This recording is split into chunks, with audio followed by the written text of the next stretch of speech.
Black hole ब्रह्मांड का रहस्य। ब्लैक होल ब्रह्मांड की सबसे रहस्यमय और शक्तिशाली वस्तुओं में से एक है। यह वह क्षेत्र है जहां गुरुत्वाकर्षण इतना प्रबल होता है कि प्रकाश भी इससे बाहर नहीं निकल सकता। सामान्य दृष्टि से यह केवल एक काला स्थान प्रतीत होता है, लेकिन इसके अंदर छिपी संरचना और नियम हमारे समय और स्थान की समझ को चुनौती देते हैं। ब्लैक होल का विचार पहले 18वीं शताब्दी में डार्क स्टार्स के रूप में हुआ। जॉन मिशेल और पियर सिमोन लप्लास ने यह प्रस्तावित किया कि इतने बड़े तारों का गुरुत्वाकर्षण इतना शक्तिशाली हो सकता है कि उनकी रोशनी भी बाहर नहीं निकल सके। आधुनिक भौतिकी में ब्लैक होल का अस्तित्व एल्बर्ट आइंस्टाइन की जनरल रिलेटिविटी से जुड़ा है। 1915 में उन्होंने दिखाया कि बहुत बड़े द्रव्य समय और स्थान को विकृत कर सकते हैं। ब्लैक होल मुख्यतः 3 प्रकार के होते हैं। स्टेलर ब्लैक होल तब बनता है जब कोई बड़ा तारा अपने जीवन के अंत में सुपरनोवा विस्फोट के माध्यम से ध्वस्त हो जाता है। उसके बाद बचा हुआ कोर अपने भीतर गिरकर ब्लैक होल का निर्माण करता है। इसका द्रव्यमान सूरज के कुछ गुना से लेकर कई दसन गुना तक हो सकता है। सुपरमैसिव ब्लैक होल गैलेक्सी के केंद्र में पाया जाता है और इसका द्रव्यमान लाखों से अरबों सूर्यों के बराबर होता है। इसके बनने का सही तरीका अभी भी वैज्ञानिकों के लिए एक रहस्य है। माना जाता है कि यह प्रारंभिक ब्रह्मांड में बड़े गैस क्लाउड के कोलैप्स या कई छोटे ब्लैक होल के मर्जर से बन सकता है। प्राइमोर्डियल ब्लैक होल के छोटे प्रारंभिक रूप होते हैं जो बिग बैंग के तुरंत बाद बने होंगे। यह अभी केवल थ्योरेटिकल हैं, लेकिन इनका अस्तित्व ब्रह्मांड की संरचना समझने में मदद कर सकता है। ब्लैक होल की संरचना में कुछ प्रमुख भाग शामिल हैं। इवेंट होराइजन ब्लैक होल का वह बाउंड्री है जहां से कोई भी वस्तु वापस नहीं आ सकती, यहां तक कि प्रकाश भी बाहर नहीं निकल सकता।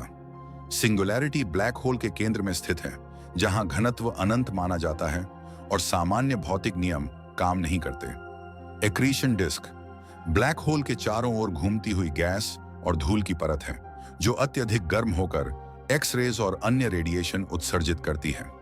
ब्लैक होल बनने की प्रक्रिया विभिन्न प्रकार से हो सकती है। बड़े तारे अपने जीवन के अंत में सुपरनोवा विस्फोट के बाद अपने भीतर कोलैप्स होते हैं। यह प्रक्रिया ब्लैक होल की सबसे सामान्य उत्पत्ति है। गैलेक्सी के केंद्र में भारी गैस क्लाउड या छोटे ब्लैक होल के मर्जर से विशाल ब्लैक होल बन सकते हैं। Primordial black holes big bang के दौरान घनत्व असमानताओं के कारण छोटे ब्लैक होल बन सकते हैं। ब्लैक होल के पास गुरुत्वाकर्षण इतना प्रबल होता है कि यह समय को भी प्रभावित करता है। इसे टाइम डायलेशन कहा जाता है। ब्लैक होल के इवेंट होराइजन के नजदीक समय बहुत धीमा चलता है। एक दूर का ऑब्जर्वर देखेगा कि वहां समय लगभग रुक सा गया है, जबकि वहीं कोई वस्तु समय का अनुभव सामान्य रूप से कर रही होती है। ब्लैक होल केवल वस्तुओं को खींचने का माध्यम नहीं है, इसके प्रभाव कई प्रकार के हैं। स्पैगेटिफिकेशन ब्लैक होल के पास वस्तुएं लंबी और पतली हो जाती हैं, जैसे उन्हें खींचा जा रहा हो। इसे टाइडल फोर्सेस के कारण होता है। ग्रेविटेशनल लेंसिंग ब्लैक होल के पास प्रकाश का मार्ग मुड़ जाता है, जिससे पीछे के सितारे डिस्टॉर्टेड दिखते हैं। हॉकिंग रेडिएशन स्टीफन हॉकिंग ने सिद्ध किया कि ब्लैक होल धीरे धीरे रेडिएशन छोड़ सकता है और समय के साथ इवेपोरेट हो सकता है। ब्लैक होल को सीधे नहीं देखा जा सकता। इसके अस्तित्व का पता निम्नलिखित तरीकों से लगाया गया है। एक्रीशन डिस्क से निकलने वाली रेडिएशन एक्स-रे टेलीस्कोप के माध्यम से मापी जाती है। आसपास के सितारों की गति का अध्ययन करके पता चलता है कि उनके चारों ओर कोई मैसिव ऑब्जेक्ट है। ग्रेविटेशनल वेव्स के माध्यम से ब्लैक होल मर्जर्स को डिटेक्ट किया गया। 2015 में लाइगो ने पहली बार ग्रेविटेशनल वेव्स को मापा जो 2 ब्लैक होल के कोलिजन से उत्पन्न हुई थी। कुछ प्रसिद्ध ब्लैक होल हैं। सेजिटेरियस एम हमारी मिल्की वे गैलेक्सी का सुपरमैसिव ब्लैक होल है, लगभग 4 मिलियन सूर्यों के बराबर द्रव्यमान वाला। M87 गैलेक्सी M87 के केंद्र में स्थित सुपरमैसिव ब्लैक होल है। 2019 में इसे इवेंट होराइजन टेलीस्कोप द्वारा पहली बार फोटोग्राफ किया गया। सभी ब्लैक होल स्थिर नहीं होते, बहुत से ब्लैक होल रोटेट करते हैं। इसे कर्व ब्लैक होल कहा जाता है। रोटेटिंग ब्लैक होल्स अपने एक्सिस के चारों ओर घूमते हैं और स्पेस टाइम को ट्विस्ट कर देते हैं। एर्गोस्फीयर रोटेटिंग ब्लैक होल का वह क्षेत्र है जहां ऑब्जेक्ट्स को फोर्स्ड मोशन मिलता है।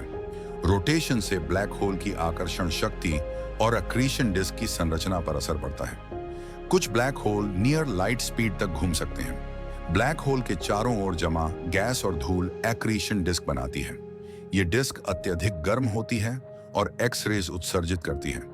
कभी कभी ब्लैक होल के पोल्स से रिलेटिविस्टिक जेट्स निकलते हैं। ये जेट्स प्रकाश की गति के करीब गति करते हैं और आसपास के इंटरस्टेलर मीडियम में प्रभाव डालते हैं।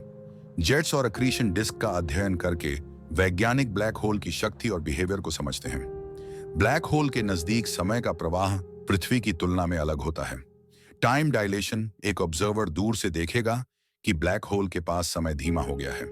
थियोरेटिकल टाइम ट्रैवल वैज्ञानिकों का मानना है कि रोटेटिंग ब्लैक होल्स के पास थियोरेटिकल रूप से समय यात्रा की संभावनाएं हो सकती हैं।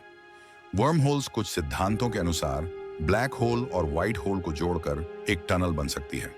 हालांकि ये अभी सिर्फ थियोरेटिकल मॉडल्स हैं और प्रैक्टिकल रूप से किसी ने भी टाइम ट्रैवल नहीं किया।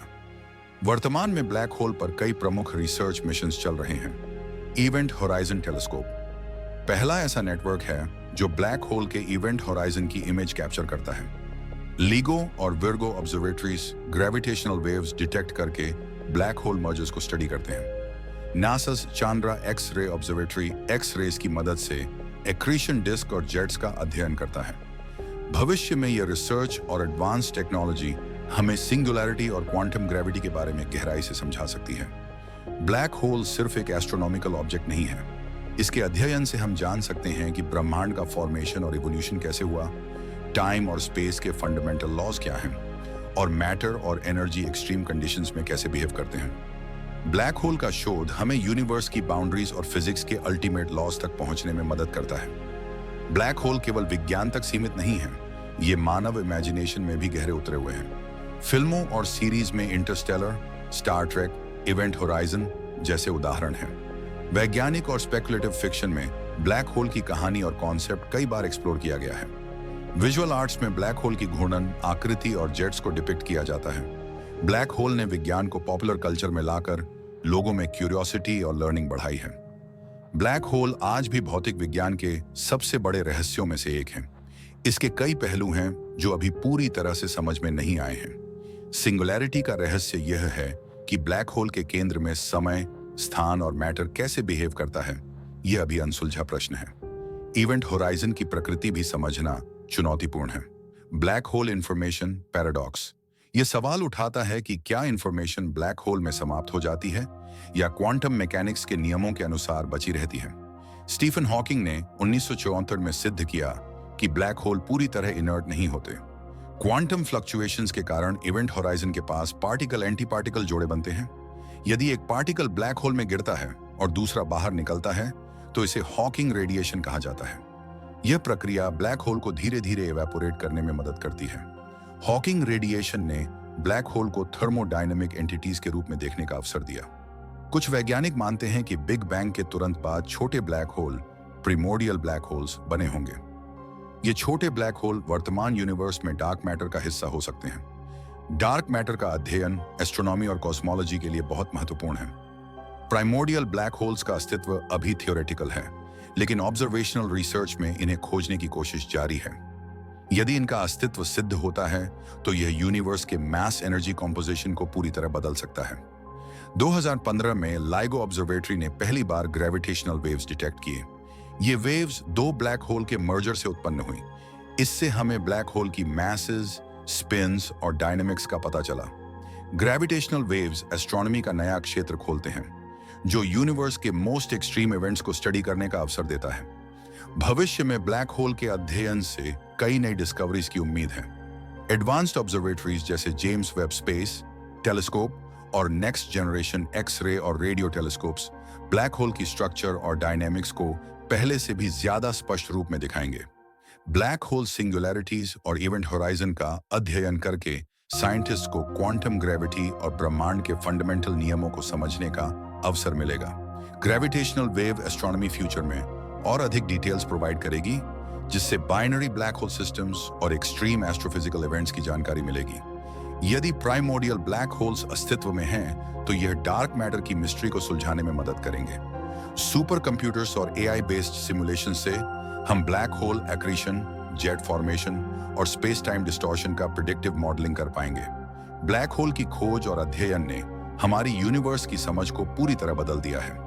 ये हमें सिखाता है कि यूनिवर्स में हमारे ज्ञान की सीमाएं कितनी छोटी हैं। Black hole singularity, event horizon और अक्रीशन डिस्क के माध्यम से समय, स्थान और मैटर के फंडामेंटल रूल्स को चुनौती देते हैं। हॉकिंग रेडिएशन और क्वांटम इफेक्ट्स हमें ब्लैक होल्स को थर्मोडायनेमिक एंटिटीज के रूप में समझने का अवसर देते हैं। प्राइमोर्डियल ब्लैक होल्स और ग्रेविटेशनल वेव्स फ्यूचर रिसर्च के लिए महत्वपूर्ण संकेत हैं। ब्लैक होल केवल विज्ञान का विषय नहीं है, ये ब्रह्मांड के अद्भुत फिनोमिना में से एक है। इसके अद्भुत पहलू हैं असीमित गुरुत्वाकर्षण, समय और स्थान का विकृति, क्वांटम इफेक्ट्स और ह्यूमन इमेजिनेशन एवं कल्चर पर प्रभाव। अंततः ब्लैक होल हमें दिखाते हैं कि भले ही यूनिवर्स में कई रहस्य हों, एक्सप्लोरेशन और साइंटिफिक क्यूरियोसिटी से हम इन्हें धीरे धीरे समझ सकते हैं। यह अद्भुत फिनोमिना न केवल ब्रह्मांड की समझ को बढ़ाते हैं, बल्कि हमारे ज्ञान की सीमाओं को चुनौती देते हैं। ब्लैक होल सिर्फ विज्ञान का विषय नहीं, यह मानव सोच, क्यूरियोसिटी और यूनिवर्स की रहस्यमयता का प्रतीक है। वीडियो देखने के लिए धन्यवाद। अगर अच्छा लगा तो लाइक करो, शेयर करो और चैनल को सब्सक्राइब करना मत भूलना। अपना फीडबैक कमेंट में जरूर बताना।